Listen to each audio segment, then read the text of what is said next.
We're introduced to Naaman in verse 1 of 2 Kings 5, where we read, "Now Naaman, captain of the army of the king of Aram, was a great man with his master, highly respected. Because of him, the Lord had given victory to Aram.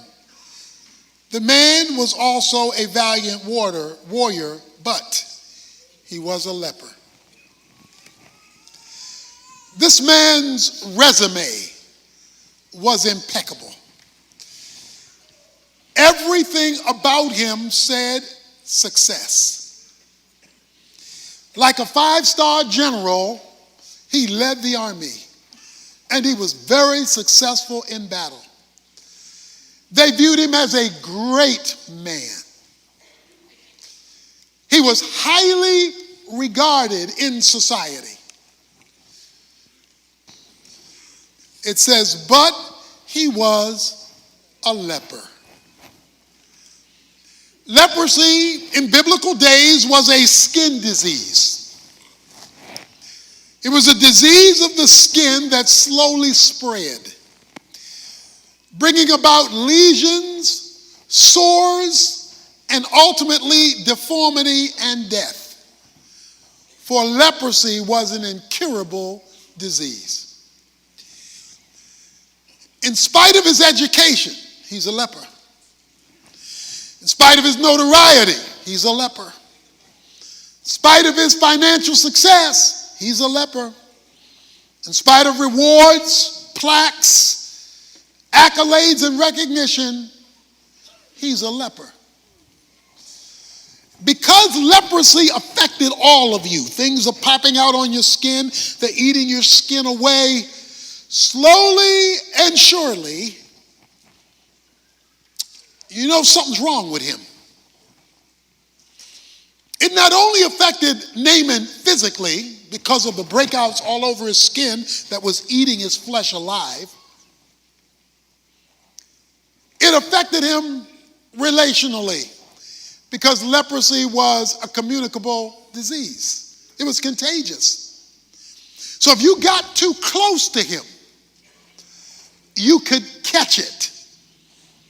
And so you were, as the disease progressed, you had to stay away from him so you would not also become a leper. That meant he couldn't interact normally with his family or friends. After a while, it would be too dangerous. And that's why you even see in the Mosaic Law, when a person with leprosy came around, they were told to say, "Unclean, unclean." They were castaways after a point because they were dangerous. This man was a leper. Something so wrong that it messed up everything that was so right. And there was no cure. It was incurable. So he is both simultaneously a captain, a conqueror, and a castaway. Most importantly, leprosy is tied to something going wrong spiritually. This man, with everything right, has one thing wrong, messing up all that is right. What is your leprosy? What is that one thing in your life that is messing up all the good stuff going for you? Maybe you're successful in your career or with your finances or with your educational achievements. And maybe you can hand out a resume that is impressive, but there's that one thing that you dare not put on it. Because it's just messing you up. It's keeping you up at night. You cannot function like you should be able to function because there is this leprosy, this incurable situation you can't fix. That was Naaman's reality. That was his scenario. He had the but phrase, but he was a leper, the footnote on his life, affecting everything. Well, we're told in verse 2 that in one of his battles, he captured a little slave girl. The slave girl from Israel went to Naaman's wife, her mistress, verse 3, and says, I wish that my master were with the prophet who is in Samaria, then he would cure him of his leprosy. She told Naaman's wife, if we could get your husband, my boss, down to Israel to the prophet, Elisha, I believe Elisha could change his leprosy situation. She was a little girl. She was a nobody in terms of her position in life and her age in life, but she knew somebody. She had a hookup and a connection that could change this man's world and this man's life. So Naaman goes to his boss, the king, and says, this little girl told my wife, who told me that I may be able to get my problem solved by the prophet in Israel. So the king, watch this, the king of Arab, verse 5 says, go now, and I'm going to send a letter to the king of Israel. He departed, he took with him 10 talents of silver, 6,000 shekels of gold, 10 changes of clothes, brought them to the king of Israel. And he says, I've sent Naaman, my servant, verse 6, to you, that you may cure him of his leprosy. Well, wait a minute. That's not what the little girl said. The little girl said, there's a prophet in Israel that can cure his leprosy. The problem is, Naaman went to the federal government. Naaman went to the king and says, King, government, I hear there's a solution in Israel. What you think? The government said, king said, I'm going to give you some money, and we're going to throw a budgetary solution to the problem. We're going to fund your deliverance. And so she gave him over $1 million, if you would put it in today's dollars, 10 changes of clothes, and we're going to buy your solution. You better have somebody in your life. They may not have name and they may not have notoriety. A little slave girl who knows somebody who is able to bring you to a divine deliverance, because we've already said leprosy was incurable. If he could have fixed it, it would have been fixed. If you could have fixed it, it would have been fixed. So he uses power, government. He uses money to solve the problem. So the king sends to the king of Israel and tells the king of Israel, I'm paying you off to fix my captain's problem. How does the king of Israel respond? Verse 7, when the king of Israel read the letter, he tore his clothes and said, am I God to kill and make alive, because it was a life and death sentence, leprosy, that this man is sending word for me to cure a man of his leprosy? But consider now and see how he is seeking a quarrel against me. Well, Elijah hears about the king tearing his clothes because Naaman went to the king at the instruction of his master, because his master is listening or has the wrong approach. And Elijah tells the king of Israel, send Naaman to me. Send him to me. Okay, so now it's going to get gooder. I mean, it's real good. Verse 9, so Naaman came with his horses and his chariots and stood at the house of Elisha. He knocks on Elisha's door. Verse 10. Elisha sent a messenger, but Naaman was furious, ticked off, mad, and went away and said, behold, I thought, I'm coming back to that. He will surely come out to me and stand and call on the name of the Lord his God and wave his hand, hocus pocus, over the place and cure the leprosy.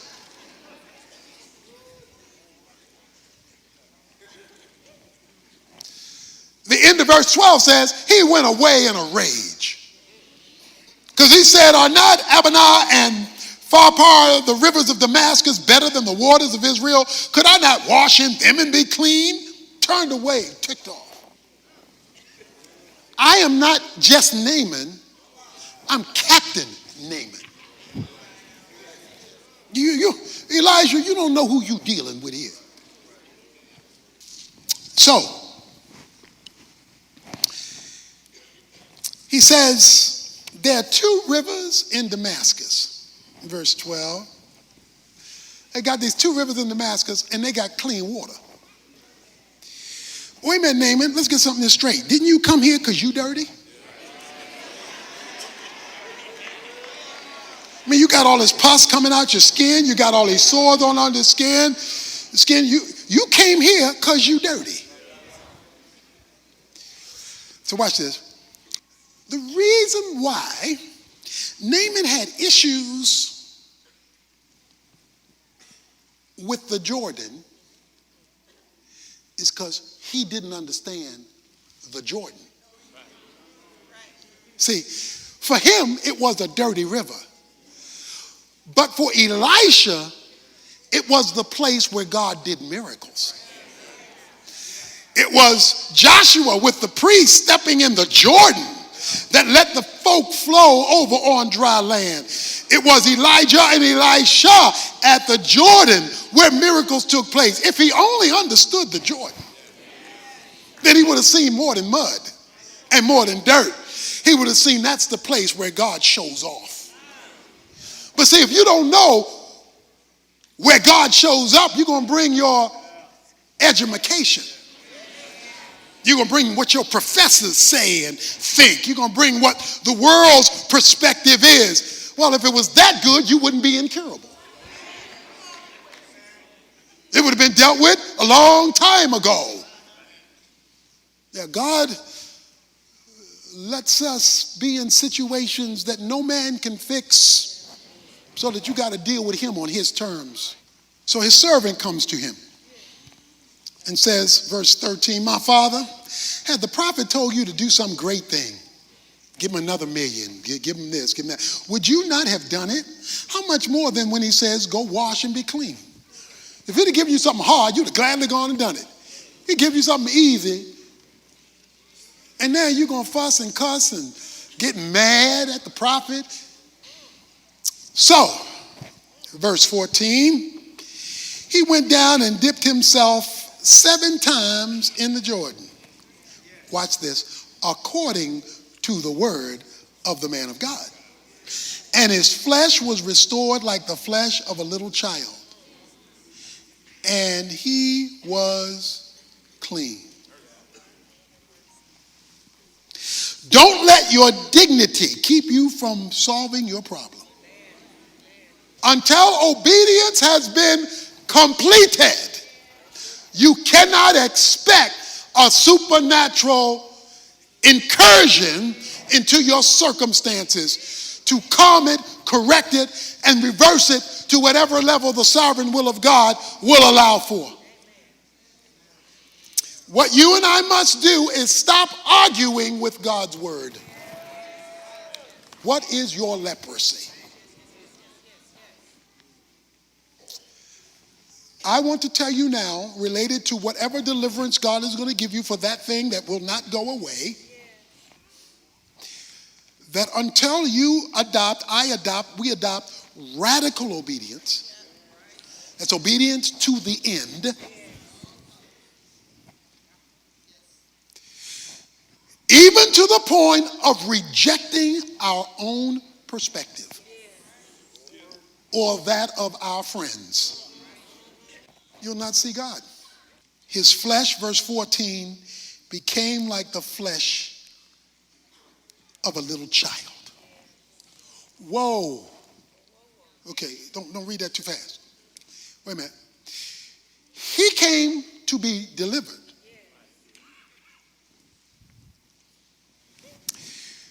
He came up the seventh time. Not only was he delivered, but God took him all the way back to babyhood.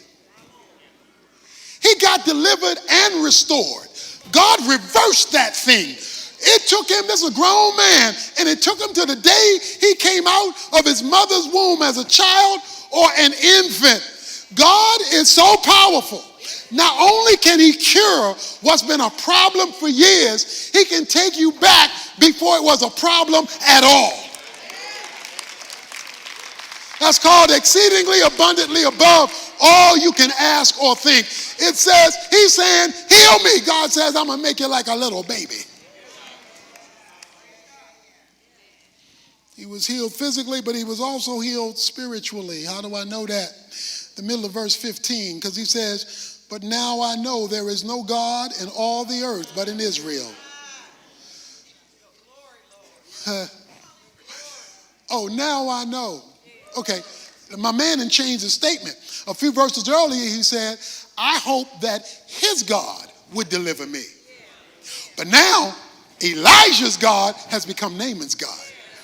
Why does God leave you in an incurable situation, leave me in an incurable situation, leave us in an incurable situation so we can get around to finding out who God really is? He doesn't just want to be your buddy. He doesn't want to be just another guy. He wants to show you when he shows out and shows off, he's in a class all by himself. Now I know that there is no other God except the God of Israel.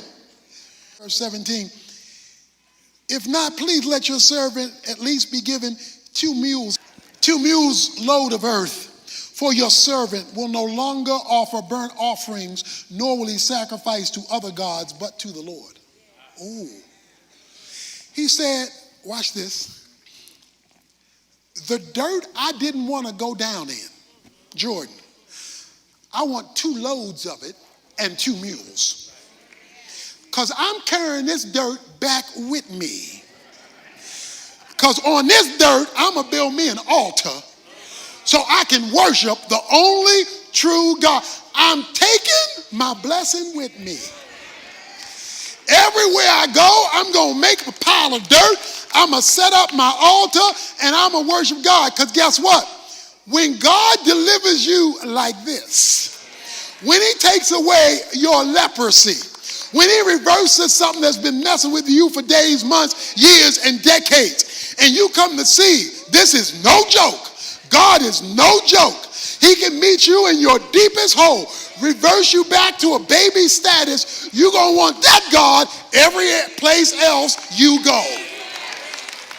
So if you got a leprosy situation, something that won't go away. And there's another verse I want to mention in closing. Luke 4:27 says, there were many lepers in Israel. This is in the New Testament. Jesus is talking. Luke 4:27, he says, there were many lepers in Israel, but God healed none of them except Naaman. Now that's in the New Testament. Jesus is talking. He said there were many folk like Naaman in Israel, but none of those folk in Israel who are my people got healed from their leprosy except a foreigner named Naaman, because he's not a Jew. What's he saying? You can be part of the people of God and never see God work. You can come to church every week. You can be an Israelite and a leper and live the rest of your life as a leper because you refuse to do what a foreigner did. A foreigner bleeds God, tell the end, got a miracle. The folk in church worship God, got nothing because of their unbelief. We have in our community a lot of places that clean things. We have cleaners that cleans clothes. We have car washes. It cleans cars. We've got hair salon. It cleans messed up hair. We've got nail salons. It cleans messed up nails and cuticles. You come out different than you went in. Now, the reason why you come out different than when you went in is when you went in, you did exactly what they asked you to do. The cleaner said, give me the clothes and turn it over to me. You turn it over to them, then you back clean clothes. You hook the car up, you drive it up to the place they tell you, they hook it up, you go and you wait, you do what they tell you to do, comes out clean. You put your nails over here, you do what they tell you to do, and you come out different. But in the church, folk come into the church dirty, hear from God what to do, and leave the same way they came in because they refused to do what the instruction manual demanded. So if you want to see God in your situation, you're going to have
put down your pride, put down your notoriety. In the kingdom of God, you got to go low in spite of your notoriety, degrees, money, position, and power.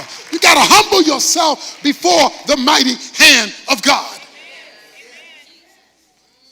But when we do to completion what God has said do, you've opened yourself up to a Jordan experience, even in a dirty place. And by the way,